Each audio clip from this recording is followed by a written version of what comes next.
Oke,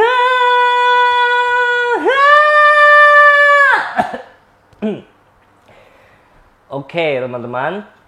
Kita semua tahu kalau nyanyi dengan nada tinggi itu bukanlah hal yang mudah. Tapi ada satu orang yang skillnya benar-benar gila. Tapi dia bukan orang gila. Dia adalah Ryuka dari Pontianak.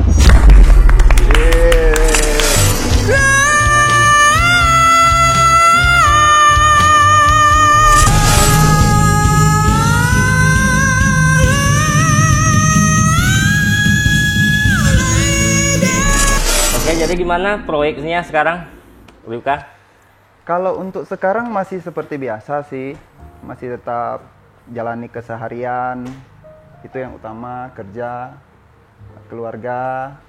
Nah, kalau untuk proyek nyanyi sendiri, ya kita sementara masih jalankan lagu-lagu yang baru ya. Lagu-lagu yang baru. Kayaknya sekarang kamu lebih fokus ke lagu-lagu Malaysia ya kalau nggak salah. Lagu-lagu dengan nada yang tinggi sekali itu.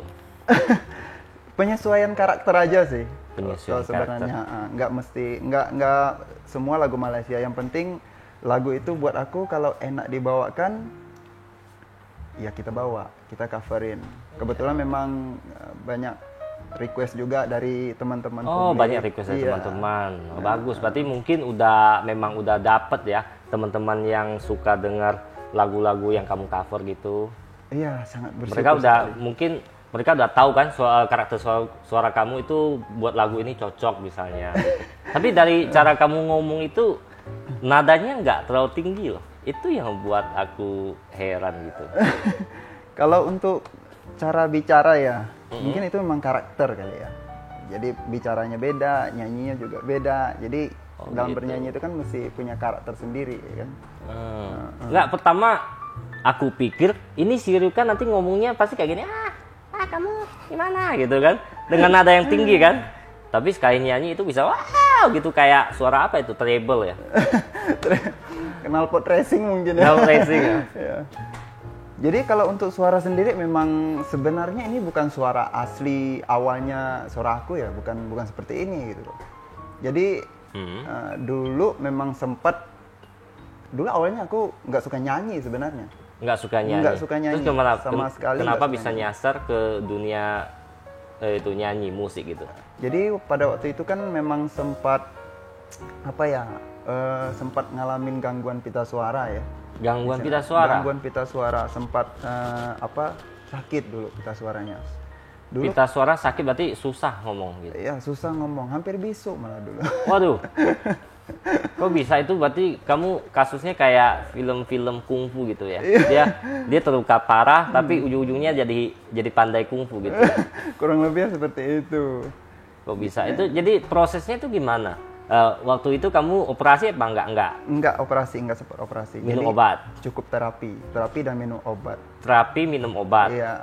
Terus berapa lama kamu baru sadar setelah itu bisa nyanyi dengan suara seperti itu? Waktu itu sih terhitung masa terapinya itu ada sekitar 3 bulanan. Aku diminta sama tim medis ya atau dokternya itu kalau bisa kurangi vokal, dalam artian kurangi bicara. Jadi meminimalisirkan bicara atau komunikasi dengan orang-orang sekitar. Jadi pada waktu itu aku sempat mengkarantina diri sendiri selama kurang lebih 3 bulan. Berarti jarang bicara juga? Jarang gitu ngomong, jarang bersosialisasi juga, lebih sering ngurung diri waktu itu. Waduh. Berarti dulu suaranya nggak kayak sekarang dong? Nggak seperti sekarang. Dulu lebih berat malah, lebih dalam lagi. Oh, lebih rendah gitu? Lebih rendah lagi. Kok bisa ya? Iya. Memang itu suatu keajaiban.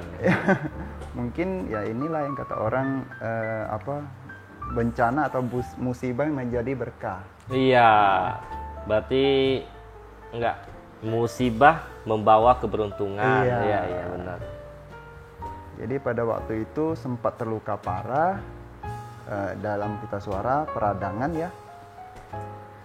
Dikarenakan nggak berani terlalu banyak ngomong ya lebih sering ngurung diri. Dan pas setelah masa terapi sudah lewat, kebetulan ketemu teman-teman diajak karaokean.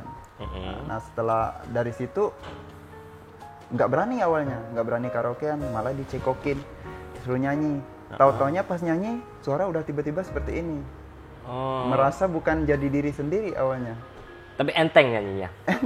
Enteng nyanyinya. Jadi tanpa sadar, oh kok suaraku jadi kayak gini ya, Iya. kayak diinstal ulang gitu ya. Iya, tapi diinstal ulang. Kayak satu program baru, jadi Iya, kayak benar. dilahirkan kembali gitu. Kalau bisa aku juga mau. Mungkin bisa download di Play Store kali ya. Suara tinggi Instagram mana cuman bingungnya. Oke, jadi ini sedikit sedikit mengenai privasi kamu ya. Iya, iya. Jadi Ryuka, saya pikir kalau misalnya style kamu rambut agak panjang, itu apa memang mengikuti penyanyi-penyanyi yang dulu kayak Guns N' Roses atau Oh, kalau untuk penampilan sendiri, aku memang awalnya punya pantangan sendiri. punya pantangan sendiri? Iya, punya pantangan sendiri. Jadi memang dari kecil ini antara percaya atau enggak, memang dari kecil aku itu kalau setiap memotong rambut itu bakalan sakit. Pada waktu itu sampai beranjak remaja ya, aku sering melawan, sering ku cukur sendiri, dipotong sendiri, dan alhasil sakit lagi. Ternyata setelah seiring berjalannya waktu, terus sering dicari tahu penyebabnya kenapa. Rupanya ketemu salah satu orang pintar ya. Iya. Kalau dari kita di Kalimantan ini kan banyak sekali orang pintar ya. Jadi ketemu orang pintar itu mengatakan kalau kamu memiliki sesuatu yang beda, yaitu memang ada kayak something ya, sesuatu yang ada di dalam diri aku, katanya adanya di rambut gitu. Oh gitu. Jadi kamu nggak boleh rambut pendek. Iya. Sependek apa yang nggak boleh? Intinya yang penting jangan melewati batas di bawah telinga. Di bawah telinga. Ryuka, pengalaman nyanyi udah berapa lama? Kalau untuk pengalaman sendiri ya, itu dari terhitung pada saat mulai pertama kali nyanyi itu di tahun 2014. Kalau jadwal manggung, pengalaman manggung itu udah ada di atas 10 kali. 10 kali. Oh, 10 baru kali. berarti ya? Baru dong. Sebenarnya terhitung baru. Karena startnya aja 2014 ya. Nah, jadi waktu pengalaman manggung itu udah pernah juga ikut lomba. Oh iya. udah Gimana pernah itu ikut hasilnya? lomba. Kalau untuk lomba sendiri 2 kali menang berturut-turut sih. Kompetisi apa namanya? Japan Singing. Jadi lomba menyanyikan lagu Jepang. Hasilnya? 2 kali meraih podium pertama. Podium. Berarti ranking 1 gitu, Iya, juara 1. iya. Wah, hebat sekali. Itu daerah mana itu? Masih di Pontianak. Oh, masih Pontianak juga. Masih di Pontianak. Kebetulan yang nilai itu juga orang luar waktu itu. Oh gitu, jurinya dari luar. luar. Itu live show atau gimana? Live show. Live ya. Jadi Ryuka sudah punya prestasi yang sangat mengagumkan. Selama ini ada penawaran mungkin dari publisher lagu. Lumayan banyak ya. Lumayan banyak. Cuman banyak juga yang memang dari awal sering ditolak. Maksudnya dalam artian aku yang nolak gitu. Oh, kenapa ditolak? Contohnya, soalnya dari waktu itu belum ada kesiapan mental. Oh, kalau kamu nggak siap, lemparin ke aku. Aku siap. Untuk kesiapan diri memang awalnya belum berani ya.